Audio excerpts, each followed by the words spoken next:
بسم اللہ الرحمن الرحیم۔ حضرت امام موسیٰ کاظم علیہ السلام کے ہم عصر خلفاء۔ نمبر 1، منصور دوانکی 136 تا 158 ہجری۔ 148 ہجری میں امام جعفر صادق علیہ السلام کی شہادت ہوئی۔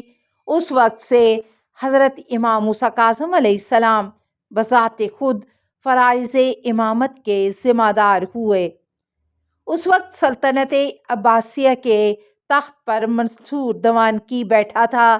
یہ وہی ظالم بادشاہ تھا جس کے ہاتھوں لاتعداد سادات مظالم کا نشانہ بن چکے تھے اور تلوار کے گھاٹ اتار دیے گئے تھے، یا دیواروں میں چنوا دیے یا قید رکھے گئے۔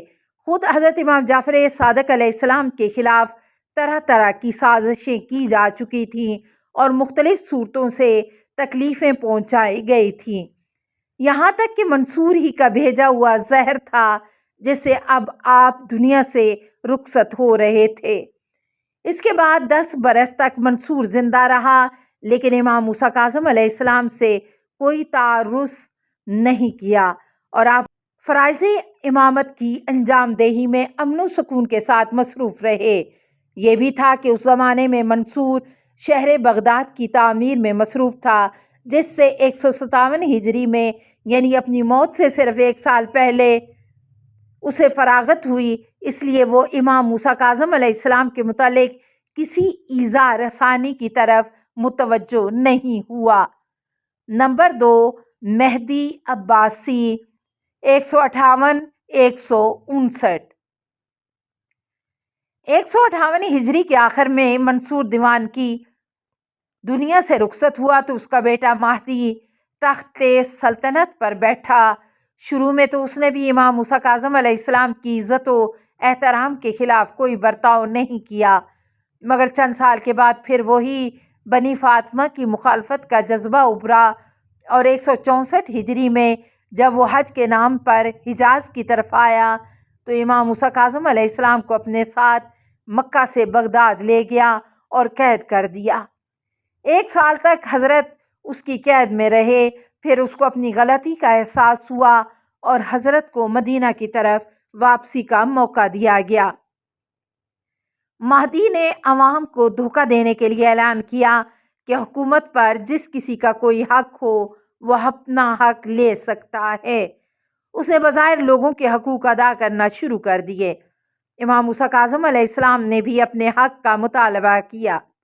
اس موقع پر خلیفہ مہدی عباسی اور امام کے درمیان یہ مکالمہ ہوا: خلیفہ، آپ کا حق کیا ہے؟ امام علیہ السلام: فدق۔ خلیفہ: فدق کی حدود معین کر دیں تاکہ میں آپ کو واپس کر دوں۔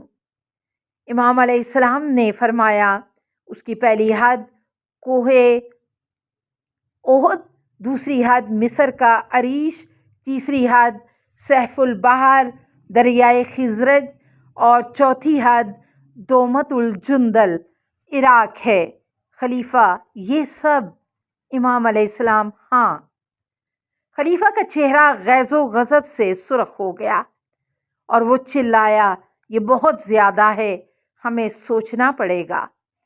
امام موسیٰ کاظم علیہ السلام نے دراصل اسے یہ سمجھا دیا کہ حکومت امام کا حق ہے اور دنیا اسلام کی حکومت کی باغ دوڑ اہل بیت علیہم السلام کے ہاتھ میں ہونی چاہیے۔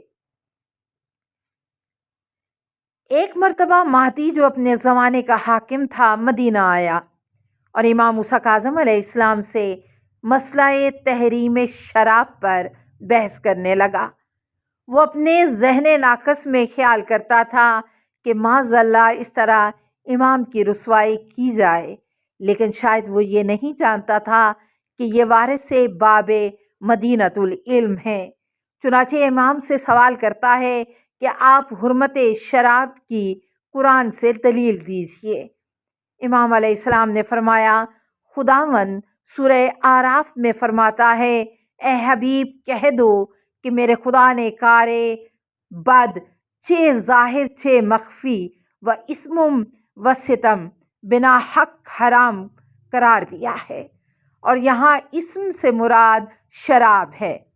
امام یہ کہہ کر خاموش نہیں ہوتے ہیں بلکہ فرماتے ہیں کہ خداوند نیز سورہ بقرہ میں فرماتا ہے، اے میرے حبیب، لوگ تم سے شراب اور قمار کے بارے میں سوال کرتے ہیں، کہہ دو کہ یہ دونوں بہت عظیم گناہ ہے، اسی وجہ سے شراب قرآن میں صریحاً حرام قرار دی گئی ہے۔ مہدی امام کے اس عالمانہ جواب میں بہت متاثر ہوا اور بے اختیار کہنے لگا، ایسا عالمانہ جواب سوائے خانوادہ عصمت و طہارت کے کوئی نہیں دے سکتا۔